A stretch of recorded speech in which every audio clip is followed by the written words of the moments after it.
You are listening to Visionaries Wrestling Network, providing your perfect podcast experience.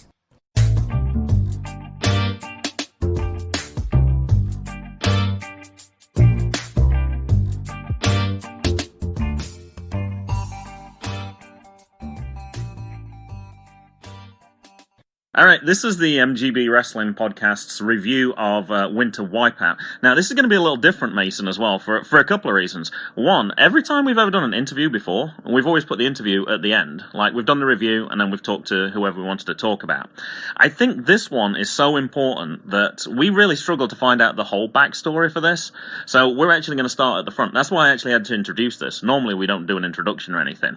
So, the Winter Wipeout event, after the event, we saw that on Twitter, that Lucas Calhoun said that he would come on podcasts and he would happily explain everything about the event to everybody, and he graciously agreed to do that. Now, I'm a little confused though. We're gonna have to clear this up straight away. So, is it that old juke joint? Is it Lucas Calhoun? Is it Mr. Chris? We've got so many names now. How are we going to address you today, sir? We got a little muddled during the Winter Wipeout because the kids obviously know me by my real name.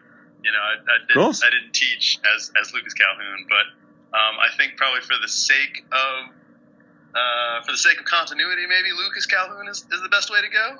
All right, we can definitely do that. Now, I'm not sure how this is going to go together. I know Mason got some questions he wants to ask you. And before we actually get to the Winter Wipeout, we've just released our 100th episode, and several people actually talked about the fact that a lot of people know characters now from Nova Pro, from Flying V, from Crab Wrestling, and similar things like that they probably wouldn't have come across otherwise, being from Wales, England, basically all over the world. So I know Mason, when I said, hey Mason, put some questions together, and he showed me a huge long list, and I was like, oh, you're actually going to do like a regular interview. So Mason, go ahead, ask Lucas Calhoun some questions so our fans can know a little bit more about him first. How did your 1-inch punch come about? So it's just it's an exercise in conservation of motion more than anything. I think about the 1-inch punch. Kind of it gives a very similar impact to, you know, if I were to clothesline somebody or shoulder tackle somebody. But obviously there's a lot less motion to the rest of my body. So as I was kind of going through and working through my various martial arts backgrounds, I figured that the 1-inch punch might come in handy in professional wrestling. So I broke it out, and weirdly it works. I don't know. You know, it's very strange. Whenever I put my hand on people's chest, they stop and they're very confused. I assume nobody's actually seen any of my matches before, so I don't have any explanation for why it continues to work, but it does. The element of surprise is always a good weapon to have. Who are you trained by? So many years ago, I was trained in Ashland, Virginia, by the people that trained me were Kylie McLean and Dragon Frost, two kind of local indie wrestling stars. Kylie McLean, you probably, I think the only thing anybody would know her from is like approximately 1 million years ago on Raw, they had a Rosie O'Donnell versus Donald Trump match. That sounds familiar. She was Rosie O'Donnell. Oh, okay. That does sound familiar. I think I've seen that on one of those shows where they go, the strange things that happen in WWE or something similar to that. That is very familiar to me, yeah. Have you had any injuries? Oh, yeah, quite a few. Like a lot of guys, I've wound up with a few concussions, mostly from me not being particularly smart when I was early on in wrestling. At one point, you know, I've obviously got various and sundry bruises, black eyes, et cetera, et cetera, et cetera. At one point, I went to see a chiropractor, and they did an x-ray of my back, and when he was going over the kind of results of this x-ray, he showed me a line on one of my vertebrae, and he was like, if you see this little line that's coming right through your vertebrae right here, that's where it had broken, and it healed itself back over. Oh, gosh. So apparently at some point in my career, and I think I have a rough idea of when, but at some point in my career, I fractured a vertebrae, and just kind of kept on moving. So, yeah, it's been a few things. What was your favorite match or matches? Man, that's a tough one. I've had a lot that I really enjoyed. had a really good time at King of Trios one year with where I got to work with the Young Bucks and AJ Styles. That was a really fun match. Really easy because those guys are all, absolute pros and top of their game. I enjoy anytime I get to wrestle. I enjoy anytime I get to wrestle like my friends or people that kind of like have good, really decent chemistry with in the ring. So, pretty much anytime I'm, let's see here. I had a really solid trios match. I had a fun time with, it was me, Leigh, and BMD versus Cobalt, Hallowicked, and Frightmare at Chikara one time. That was a ton of fun. Yeah, it's really kind of hard to narrow down. I've been having a really solid fun time in pro wrestling of late. So it's really hard to kind of narrow down specific ones. Now, did I see on Twitter you've been wrestling for? Is it nearly 20 years? Yeah, that's my debut. My technical professional debut was, I think it was June of 2002. So yeah, that's kind of, I'm going to say, with that amount of time, that's tough to pick out a single match when there's, that's a long period of time. Do you know karate? I do. I know karate. Here's the real secret is I know karate. I know a form of Southern Kung Fu. I have trained in Muay Thai, in Jiu-Jitsu, in Krav Maga, in Capoeira. Like, I've done a lot. So yeah, I know karate. If I didn't know better, I would have thought that was a question from Jackson. Did he slip that question in there at the end? No. Oh, okay. I was just seeing if it was like just the 1-inch punch and then it was part of like the... Oh, okay. All right, fair enough. All right, you're leading this off. I'm going to say, I put you in charge on this one. I have some, as a teacher, I definitely have some questions about this, but I wanted you to lead off first. So go ahead, Winter Wipeout. How did the Winter Wipeout come about? It was part of as the project, the teaching project kind of evolved in the early going. I guess Robin Hagee, whose project was kind of like this is her brainchild, really. She'd been talking to her superintendent and people that were involved in Partners for the Arts, and I think they just decided it would be maybe a lot of fun to have a wrestling show at the end of it to kind of cap everything off. And so, like, obviously, she kind of turned to me to help facilitate that. But it's kind of evolved, I think, naturally out of this teaching project. Now, as the teacher, I'm more and obviously a wrestling fan as well. I'm actually more interested in the teaching side of this. Can you tell us some of the activities that you actually did? We know it was storytelling based, but can you give us a little bit more insight into what the kids actually did, and also perhaps what level it is? I think I saw it was elementary, but I don't think I remember anything more than that. It's a fourth grade program, and so what we wound up doing is essentially going through obviously elements of pro wrestling and tying it into the storytelling elements that they were already learning and kind of already been aware of. So we drew a lot of, in the early going, they started writing and designing about their own characters based on themselves. So I think a week before I came in, they were in art class, like thinking up characters and drawing up their own wrestling masks and coming up with their names. So then the first week when we were in and we were talking about descriptive words to describe characters, they then kind of took that little lesson plan that we had talked about and applied what words we'd come up with to their own characters. They chose 3 or 4 good adjectives to describe their characters. If they were sneaky, if they were, if they were friendly, if they were like strong, things like this, and that kind of helped for them kind of like round out a little bit more of what their character was like. And then as we kind of went on, we showed some clips of wrestling matches and talked about, like, kind of related those again to their story elements that they know, the setting, the conflict, resolution, so on and so forth. Mm-hmm. And we kind of figured it out, like, if you can go through and we watched the CM Punk, John Cena, Money in the Bank 2011, like a clipped version of that, because they're not going to sit through a 30-minute match or whatever. And we kind of like went through and we're like, all right, so now what is the setting they were at? Who were the characters that were involved? What are they fighting over? What was the end result? What was the resolution? And then as I kind of started to see that, these things that they were talking about in class, like in a much more like visual, concrete form, they were able to take those concepts as well and apply them to the story that they were then writing about their own character. And it was really interesting to see, like, and obviously, like, my portion of it was like just kind of a fragment of the week. Then when they went on, they were touching on all of these things in their art classes or in music class, and they were talking about wrestling entrance music. Oh, cool. Obviously in writing classes like English, like they're working on their stories and stuff. So it was a good amount of like it was really a good amount of I think lessons that applied to where they were at in the learning process. Oh, absolutely, yeah. Well, I'm going to say the engagement thing is one of the key things as a teacher, and yeah, that hook of wrestling definitely makes kids buy into things like that when it's far more tangible than just looking in the abstract, yeah.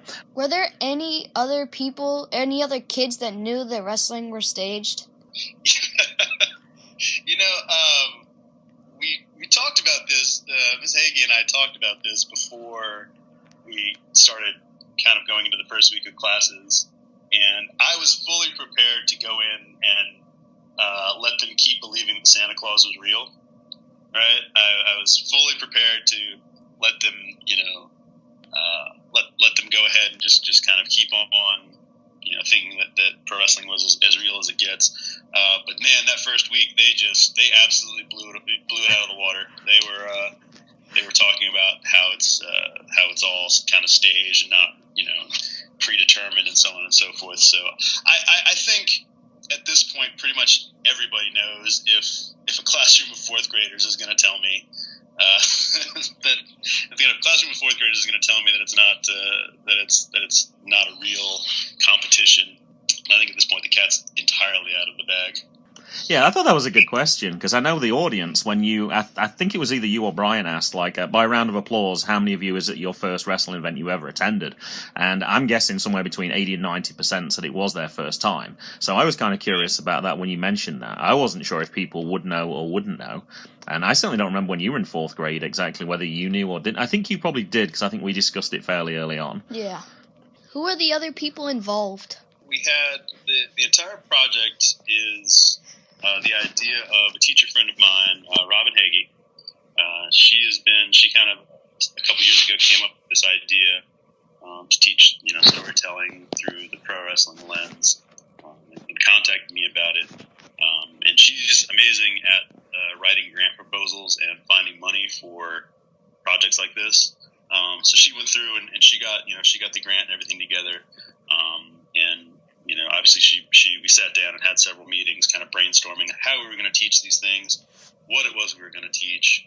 At the time, I had this grand idea in mind that, like, I've got friends that are on various, wrestling television shows, and I was like, I could probably reach out to some people and get somebody to, like, Skype in and have, like, a little, have kind of like a little mini chat session. But as we kind of went along, I realized with the way the school was set up, we visited 4 different classes every day, and the way that it's set up, like, I just don't think anybody else could take that kind of time out of their day. Mm-hmm. But we did have a local friend, Timmy Danger. He came in for a day, the same day that I was talking about wrestling promos with everyone. He was visiting other classes, talking about entrance music and how the music that you use can also kind of like help set the tone for your character and for what the audience can expect in the match coming up. So those were kind of the key players right there, me, Robin Hagee, and Timmy Danger. Yeah, Timmy Danger's actually. I wish I could remember the name of the podcast. I want to say it's Through the Curtain podcast. I'm not sure if it's that one exactly. But yeah, I actually saw some of his development recently as a character and sort of going back in his history. So yeah, I definitely recognize him as somebody who'd be able to comment on that. And I think somebody who talks about perhaps not being the greatest wrestler in the world, but being an entertainer and being about the character. So yeah, I could see how he would be very valuable for that. Now, one question I wanted to ask is the actual show itself. Like, I'm going to guess most of the people came, it's the connection with Chikara. I was kind of interested in some of the booking choices as well. Like, some of the people that we saw, like Savage Gentleman, I was kind of surprised. He was more of a face character than a heel character. And yeah, I know we also know that you can ring announce as well, but we saw that Brian was in there as well. What sort of choices did you make when putting that show together? Kind of the overarching choice, obviously, is characters that I think, or people that I think will play well with the crowd, and characters that also kind of encapsulate the same kind of bright visual dynamic, like this very large visual element that the kids have been kind of thinking about and seeing for several weeks. Obviously, I've done a ton of time in Chikara, so I know these guys fairly well, and I know who would be a capable, solid person to kind of fit all of these roles. So that was kind of choice number one, right? Is who will work in this particular environment, who will resonate with the kids, so on and so forth. And then there's kind of other, there's other kind of smaller choices. I was very conscious to bring a lot of characters that I thought it would be great for the kids to be able to see themselves in. The Danjerhawks, the Isaiah Fraziers, the Boars, Lady Frost, Molly Mccoy, all these types of people that I really think it's important for kids to be able to look at pro wrestling and be like, man, look at all the kids were so excited about Danjerhawk because Danjerhawk, though he's an adult, is a relatively small professional wrestler. And so when all the kids saw Danjerhawk, they were like, oh, this guy's not he's not the size of Merlock. He can run around and he can flip and he can do all this cool stuff. And they all got really excited because, now they can see themselves in Danjerhawk's shoes. It's hard to be like, oh, I'll grow up and be, Savage Gentleman with a ton of abs and a giant beard. But it's easy to look at Danjerhawk and be like, oh, that guy's a smaller wrestler, and I can see myself being that. So that was also really important to me. And I think just by and large, everybody that was on board is a really capable, solid storyteller in the ring. Obviously, very, very capable. Everybody's very capable in the ring. So these were all kind of tertiary, third level concerns, though. Yeah, I'm gonna admit the kids weren't the only one that was excited when Danjerhawk was on there. I'd seen him on Chikara and I was amazed. I was like, wow, he's brilliant. So when I saw that he was on the card, that was the first time I got to see him live. So yeah, I was very excited about that. Bobby Shields went down instantly to the 1-inch punch. Now, when we've seen that before, that's not something that happens. Normally, there's a delayed reaction to that. So, was that for the benefit of this crowd? I guess, is that one of those choices that you made again? Or, because Bobby Shields, I'm sure, has taken a 1-inch punch before. But I think there was 2 1-inch punches, weren't there? Yeah. And I think your reaction was they responded too quickly. Yeah, so it's tough to... It's hard to gauge what the best possible use for the 1-inch punches in some of these scenarios. I think in that particular case, just because everything else leading up to it had been much quicker, I'd doing a lot of rope running and a lot of very quick kind of moves and strikes. Then it works out, as opposed to having to slow the entire pace all the way down for that delayed reaction. Generally, I think it lands better with the audience if people immediately are just what is going on? What is this knucklehead doing? And then falling over. But in that particular instance, it just kind of worked out just because of the pacing more than anything, I think. All right, this is the MGB review of the Winter Wipeout event from Powhatan High School, December 7th, 2019. We had 6:30 as the start, but I'm not sure if that was actually true. We couldn't find, it just said 6:30. We didn't know what time doors opened. We got there about 6:15, so we were like, oh, I guess it is. It must be a 6:30 start.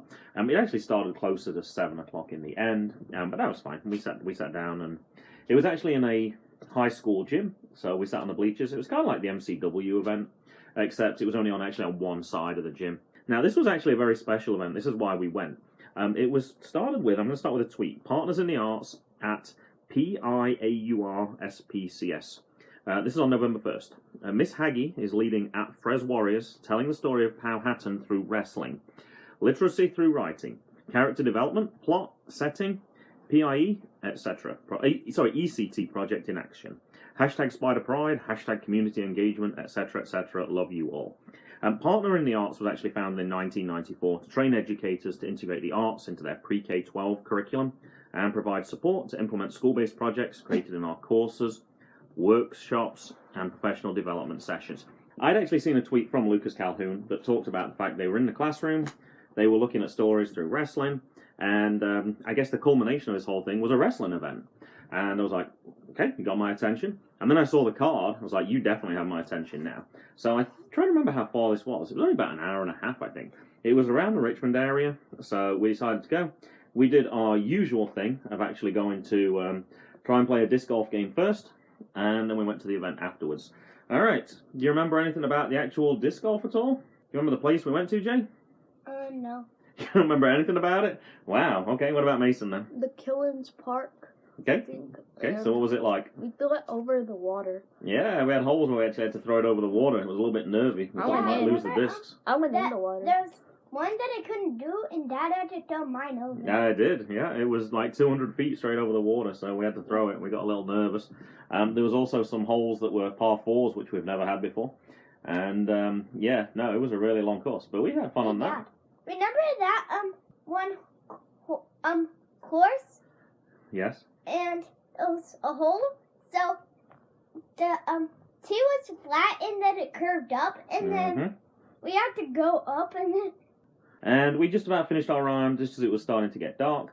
I think you guys picked Taco Bell for dinner again, which I wasn't that happy with. They didn't have the deals that we normally have either, so I was even more disappointed. Anyway, never mind. Yeah, we got in there, and first thing I noticed actually was I saw the ring announcer was going to be Brian, who I haven't seen really since I think I saw him at, where did we see him at? Fury Pro. We saw him at Fury Pro after Nova Pro, and yeah, I haven't seen him since then, so that was kind of cool. Actually, I saw him last night. Oh, I saw him on Twitter last night. He was actually at the Dropkicking Depression event with Tara Calloway. All right, match one was Logan, Easton, Laroux versus Oleg the Usurper.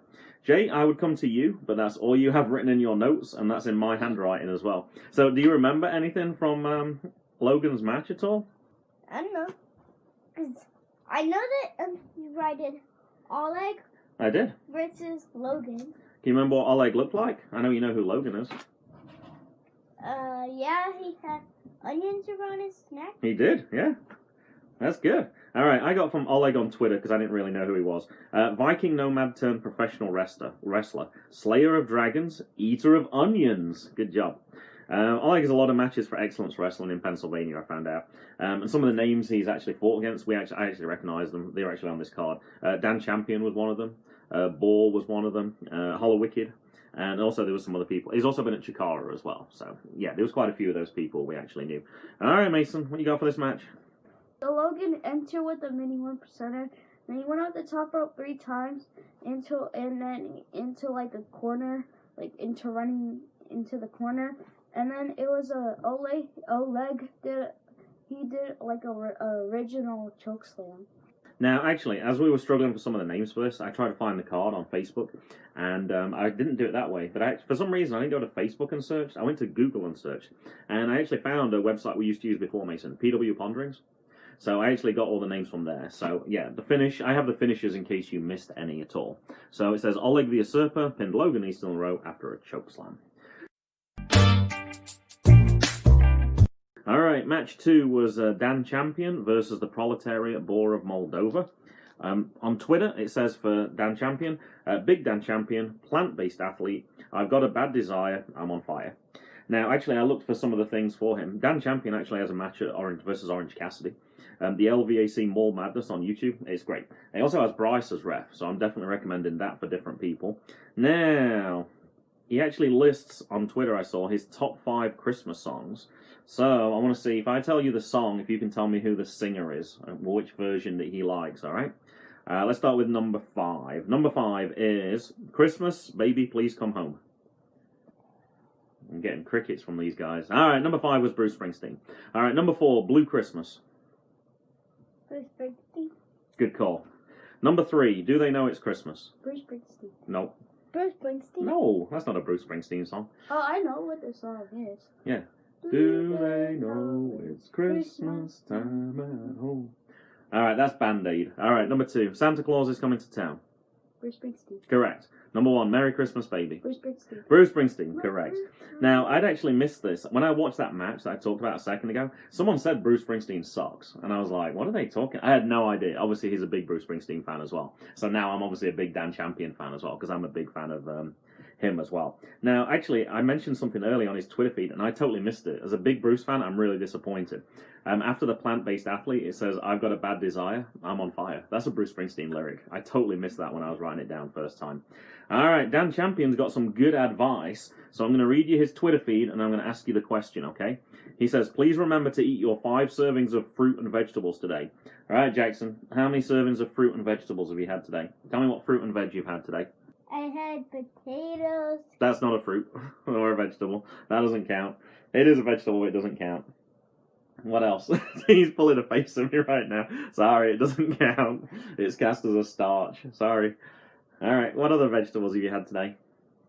Have you had any fruit? You can start thinking, Mason, because I'm asking you in a second. No. Not one? You liar. You had some for dinner tonight. Alright, Mason, what have you had then? Just parsley. Parsley? That's not a vegetable. You mean parsnip? Yeah. Parsnip. Carrots. Carrots, alright. When did you have carrots? Dinner. We did? There's a couple carrots. Oh, okay, alright. And that's it. That's it? You didn't have orange juice today or anything like that? Oh, yeah, I have did. orange. Okay, did you have a banana at breakfast? Sorry, a banana at breakfast? I had pizza for breakfast. I don't think Good pizza. thing I have I don't think no. did it have pineapple on the pizza? I don't think that There counts. was then. bacon and stuff. Alright, so 3 for you guys so far today. You could have had some more. There was tomato on your burger, but you chose not to have that, so you didn't get that. And I took your onions as well, so I you know missed how- that. And your pickles too. So you could have had a few more. Alright, Mason, what have you got for this match? And all I have from Jackson is kick out at 1. That's all he wrote down. He didn't say even who kicked out at 1. Warpig, he changed his chant to woo. And then he asked 2 little girls what to do. And then I agree with what you said about most faces are going to win today because there's a lot of kids here. It's something right. Oh, we missed that at the start.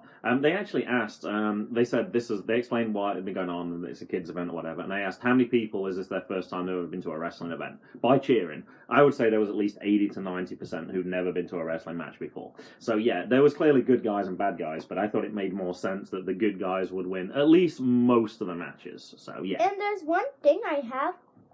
So there's kids that announce the wrestlers. Yeah, I'm surprised I didn't actually mention that. Mason mentioned the mini 1%ers who came in, and I meant to elaborate on it, and I forgot because you did the rest of the match after that. But yeah, there was people that walked out with all the wrestlers. That's a good job, buddy. Yeah, you're absolutely right. Because there was Dan Champion kept calling to different people as well, like, hey, come on, come with me, come with me. Dan kicked out of a flying elbow, and Dan tried to get girls to smack Boar, but they show a Boar that they're wearing a Boar shirt. Mm-hmm. And then Boar spears for a win. Yeah, so they actually turned allegiance, didn't they? And I actually have a quote from Dan Champion. He said, 12 hours of driving yesterday and having a couple of third graders swerve me to have at Boris war gore me, and then getting 4 hours of sleep does not slow down the grind. So he's obviously kind of 12 hours. That's a long drive.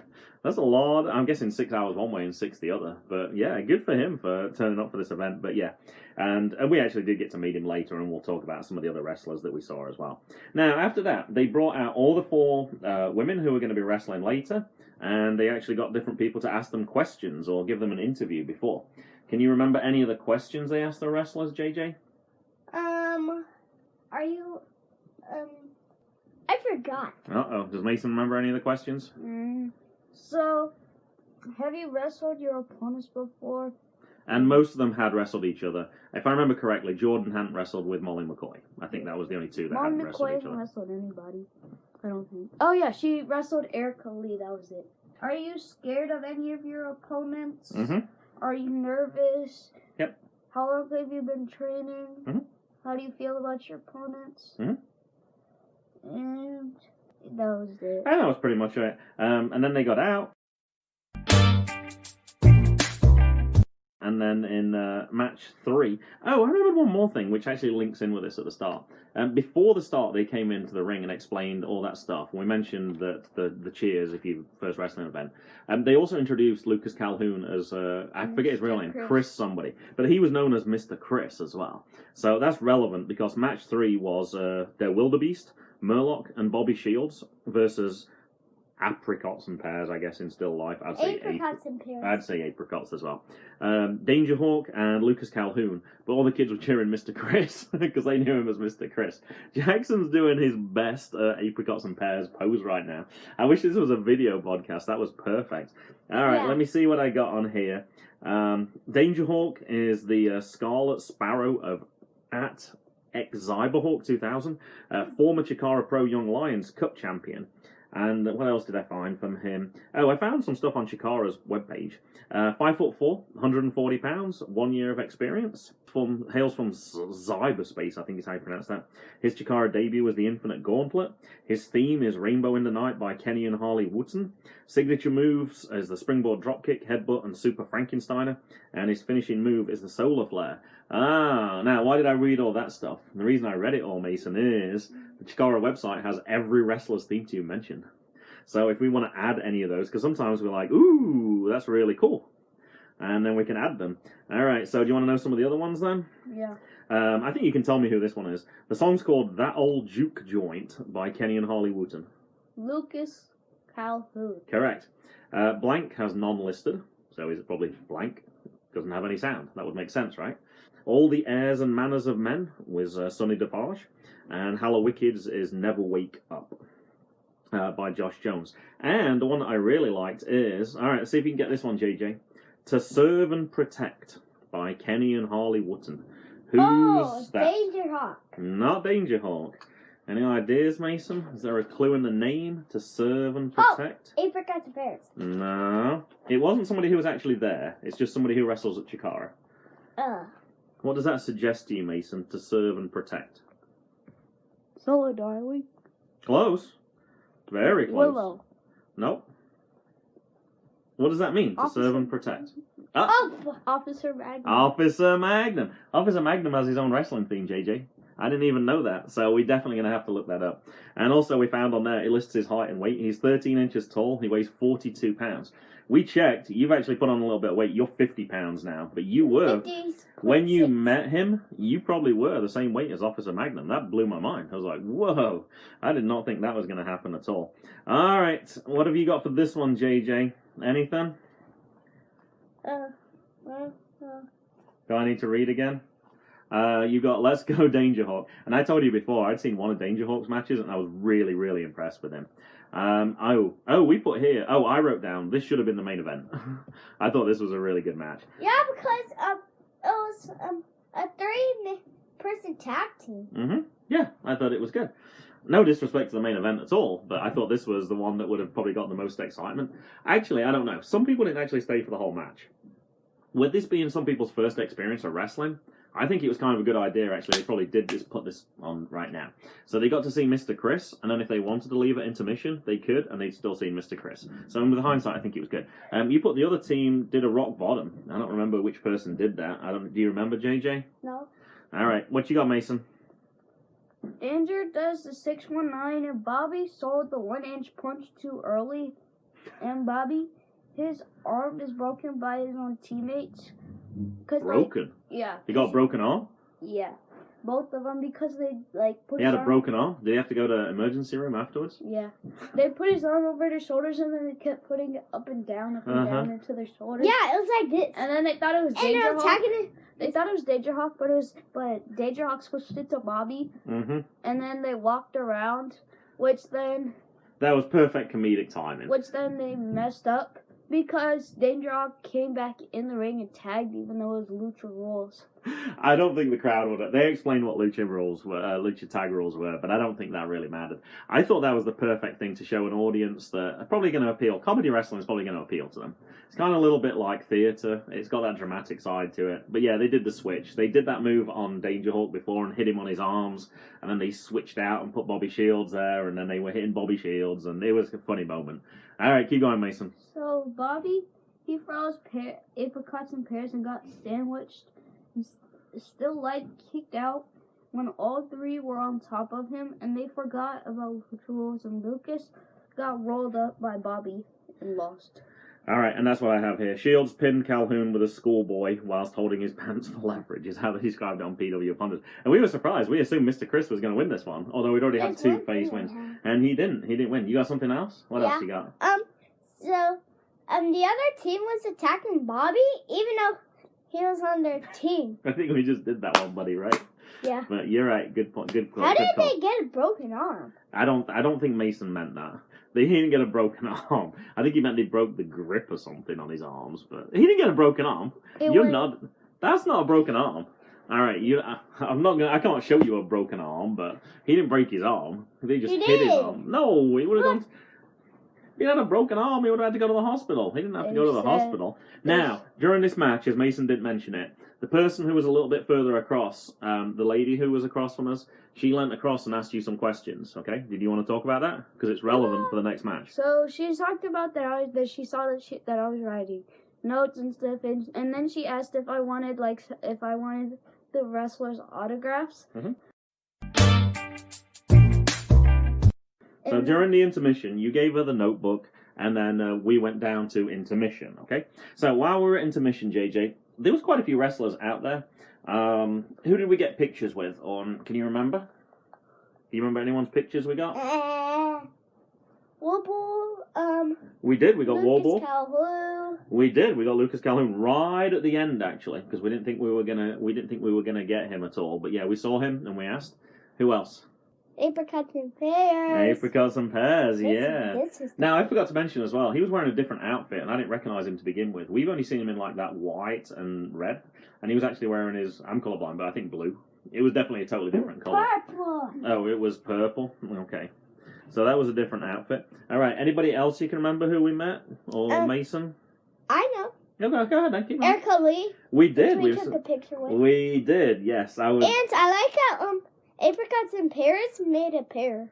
We got an autograph from Apricots and Pears, and he did a little picture for us. You're right. All right. Anybody else? Or should we throw it over to Mason, see if he can remember anyone else? All right, Mason. Who else did we get pictures with? We got a lot. No wonder you guys are struggling to remember. I wrote them all down as soon as I came home. Oh yeah, Dan Champion. Dan Champion, correct. And then we actually got the autograph from Autographs and Pears, because I didn't know that he actually had a merch table at that point. We just got a picture with him before. We got one more. We got one more picture. All right. At the same time was Warball, because I think he had to go and get changed. We got a picture with Oleg the Usurper, because he came across and we're like, yeah, we definitely want a picture. That was kind of cool. We missed Jordan Blade by about 10 seconds, because we had so many people we were trying to get to, and we went to Erica, and then we just went to Jordan, and we just saw her back, and she was already too far away. We're like, no, that's fine. So we mentioned that we'd missed her. We took a picture, and we got back to the seats. I asked you guys to pull a sad face, and you're like, why? So I took the picture and said, we just missed you by 10 seconds. So she said she was sorry that she missed us, and I said, it gives us a good reason to go and watch some more wrestling events. And then we'll try and catch you another time. Now, match 4, we had a bit of a problem because your book hadn't come back. Huh? So at this point, you didn't have anything. So Jackson, you very graciously gave up your notepad for this one. So Mason could take down notes, and that's why you got all confused today. You're like, that's my notes. All right, so match 4 was, and we missed the start of this one. Actually, we kind of walked along the front. It was Savage Gentleman versus Sonny Defarge. Now, Lucas Calhoun on Twitter A clash of two very dapper gentlemen with muscles and carefully crafted facial hair. At Sonny Defarge and at Real Savage Gent are set to meet in Powhatan, Virginia. Savage Gentlemen on December 7th. Tonight's show title is very apropos, considering they have the coolest couple. Hashtag pretty proper on the show. We plan to deliver some ice-cold destruction. Hashtag Winter Wipeout. I found out Sonny Defarge is actually from Shaker Heights, Ohio, which might not mean anything to you. It's just outside Cleveland. It's probably less than half an hour from where your grandma lives. Now, I found some matches as well. Cornelius Crummels and Sonny Defarge defeated CCK and Kid Lycos. That was the Chikara show I actually saw at WrestleMania weekend, so I'd actually seen him before there. Also, Jigsaw defeats Airwolf and Dan Champion and Jake Atlas, Lucky 13, Sonny Defarge and Tony Deppen. Also at the White Eagle Hall during WrestleMania. So, I'd actually seen Dan Champion before. I thought he looked familiar, but I couldn't remember where I'd seen him. And, yes, I remember seeing that event. I didn't realise I'd seen Tony Deppen before. That kind of surprised me. Alright, Mason, what notes do you have then for this match? So, Sonny, he did a wet willy to... What's a wet willy, Jackson? So he puts his, finger in his ear and then just sticks it in, Savage Gentleman's, face, and that's what, I had, in my head for a note. Ah, okay. Mason's shaking his head, so do you want to give a more accurate description? So you put your finger in your mouth, and then you stick it in their ear. Yeah, that's why you put it in your mouth first, so it's wet, and then you stick it in their ear. That was a wet willy. Alright, keep going, Mason. Then Savage Gentleman wins with a body slam. And that's pretty much what I got here. Victor Benjamin pins Sonny Defarge after a slam. Now, is that the entirety of your notes then, Mason? Hey, Dad, I think you're missing out on a pretty key fact for this one. I got my notebook back. You did? Okay. And I got Bobby Shields' autograph, Hallowicked, and... Well, you can look at all the names in there. You pretty much got, as far as I can tell, you had everybody on the whole roster. Danjerhawk, Mccoy, Victor Benjamin. Yeah, so it looked like I couldn't find a single name for a single wrestler that you didn't have on there. So that was like really cool to you. That was really great that the fact that they took the time to do that. And yeah, there were some people who we've like never seen outside, like Hallowicked. I've never seen him on the concession stands, and there was a few other people who I've never seen out there at all. So actually, you do have Jordan Blade's autograph. So that's pretty cool that we managed to do that. All right, that wasn't what I was talking about, actually. I'm kind of surprised that you didn't mention that Victor Benjamin was a face on this. It was actually Sonny Defarge who was the heel on this one. We're so used to Victor Benjamin being the heel.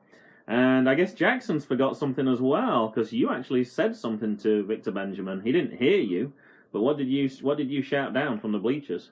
Pancakes suck. You did. And we probably mentioned it. We probably forgot to mention it, but also Buff Ref was there. And I tried to start I tried to start that chant, but Mason kept going shh, so I wasn't allowed to do it. Alright, Jackson. He's only Buff Ref and Flying V and Primetime Pro. He could have been at that one as well. We could have started it. That's too far. Alright. Alright, match 5 was the people that we saw interviewed earlier. Lady Frost versus Erica Leigh versus Jordan Blade versus Molly McCoy. Yeah. Alright, Mason. We've talked about all these people before, so I don't have anything new to add in, so go ahead. So, I was basically just looking through all the autographs for a lot of this match. So you don't have anything? And so Lady Frost does snowball fight, but then there's no snowballs. And Jordan won with the ankle breaker. Yeah, Jordan Blade defeated Erica Leigh, Lady Frost, and Molly McCoy by submitting Lady Frost to a grapevine ankle lock, is what it said on PW Ponderings.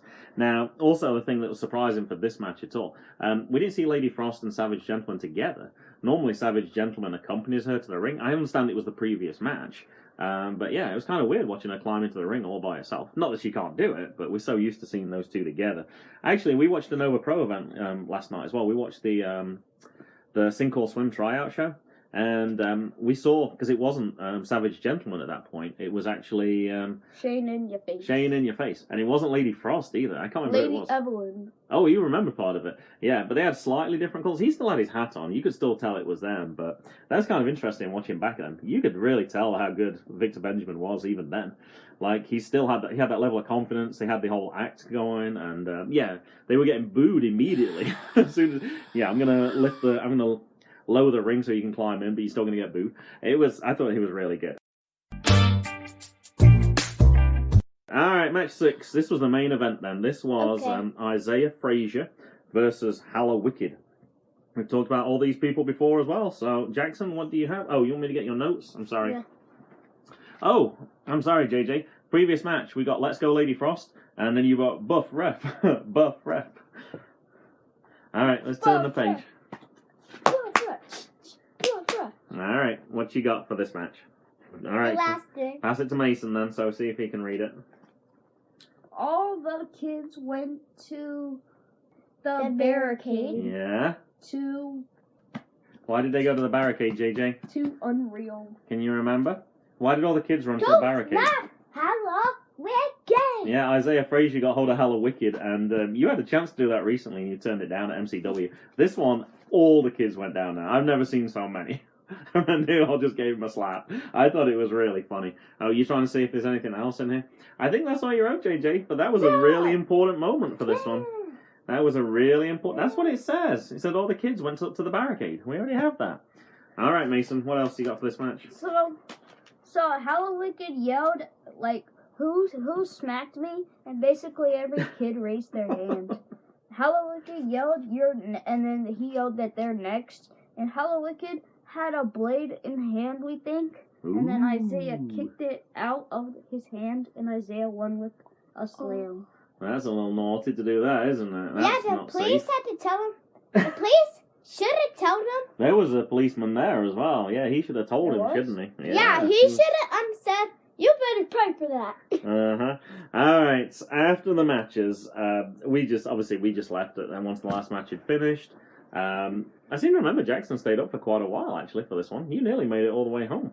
Yeah. I think. You did pretty good. We left probably about 9:30, I think. It was kind of a long show. I didn't think it would be that long. With it being 6 matches, but it started at 7, and then it finished at 9, possibly about 9:20.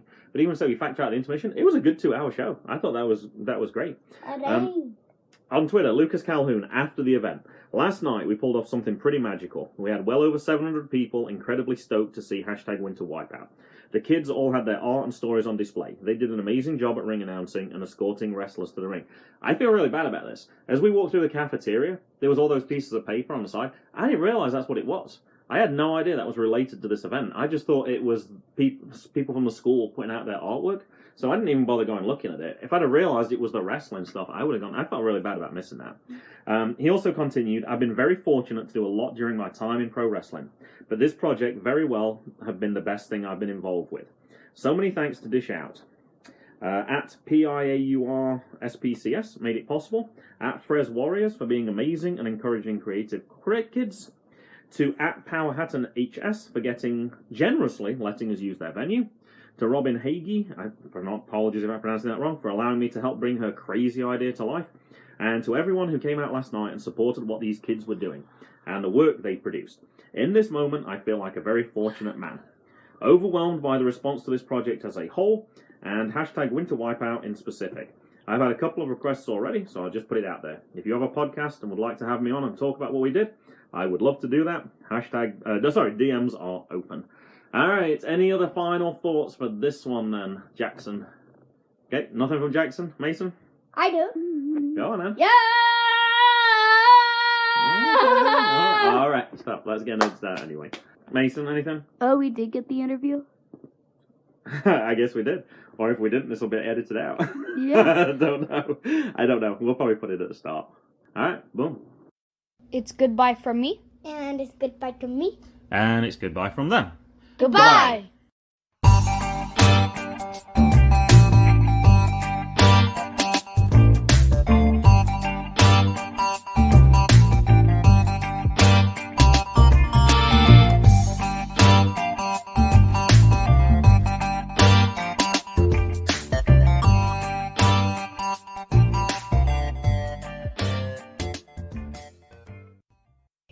Because Zigzag by Kevin McLeod at Incompetech.com. Licensed under Creative Commons by Attribution 3.0.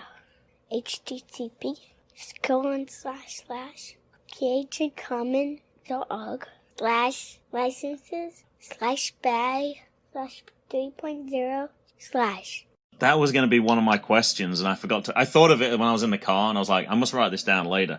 I kind of asked Logan, Easton, Laroux a similar question, but which is more intimidating, a wrestling audience or a classroom full of kids? Oh, classroom full of kids. Absolutely. It's hard because when I get mild anxiety and nerves these days before going out into a wrestling match, mostly because I always super worry about messing up, and that's just kind of universal in everything that I do. Mm-hmm. But like a classroom setting, I don't have the buffer of like I don't have that like setting of these kids are here or these people are here to see me like perform and do wrestling things and expect me to be kind of like goofy or whatever. These kids are here and in school they're Sure. learning, and I better not blow it. Because it's a slightly more important thing than me putting on the spandex. There was, I'm just trying to look on my notes here. I took some of your quotes, which we've included in the review. I've been very fortunate to do a lot during my time in pro wrestling, but this project may well have been the best thing I've ever been involved with. You could just see during the matches, like how much fun the wrestlers were having for sure, how much fun the kids were having. I'm trying to remember who Isaiah Frazier fought in the last match. I'm struggling right now. I know when he grabbed hold of him. Was it Hallowicked? Hallowicked. Yeah, and he grabbed hold of Hallowicked and he invited the kids down to do chops on him. And just so many memorable things from that they will, they'll take with them for the rest of their lives, particularly for those people who it was their first time there. So, yeah, it must have been so much fun to do something like that with such a receptive audience and such a big audience. I had no idea that there was going to be as many people there as that. And it was great. They were all totally involved. They're all cheering, booing, and yeah, it was great. It was, and I, wrestling for kids, in front of kids, like a crowd comprised primarily of kids, is the best because they're super excited. Like they love everything. They respond, and they're there cheering and booing and everything. I was floored at how many people came out prior, like the entire day prior to when we actually like opened the doors, started letting people in. I was stressed out, panicking because I was like, what happens if it's literally just these kids and they all bring one parent. We have 200 people sitting in like these bleachers. It's gonna be ridiculous. But luckily people actually came out, which I think was great. It was fantastic. I was very excited for it. I think we saw that at the start. There was part of the section was sort of roped off, so you could try and get people. And then in the end, it was like, no, there's just way too many people here. And they quickly, I think that was gone even like half an hour before the first match. So yeah, that was great. Yeah, that's got to be a blast for the wrestlers as well to see so many people turning up for that event. That was got to be good for them too. Absolutely. We can use one section of the bleachers. It'll be fine. We'll block off the two. If we did the math right, it's like I think it worked out to 280 people per section of bleachers that were kind of divided by those handrail or divided by like the walkways. Yeah. And I was like, all right, so we can have the center three open. If they fill up, we can expand it to the sides. That's great, but I'm not going to count on it. And I don't know what happened, but we wound up opening the doors, I think, almost a half hour early. Oh, wow. And so people just started coming in. And as things were just kind of filling up, I was just like, oh, we're going to run out of space. This is great. And had to open everything up. Yeah, that was a great problem to have. All right. Thank you so much for your time, Lucas. We really appreciate it. You are listening to Visionary.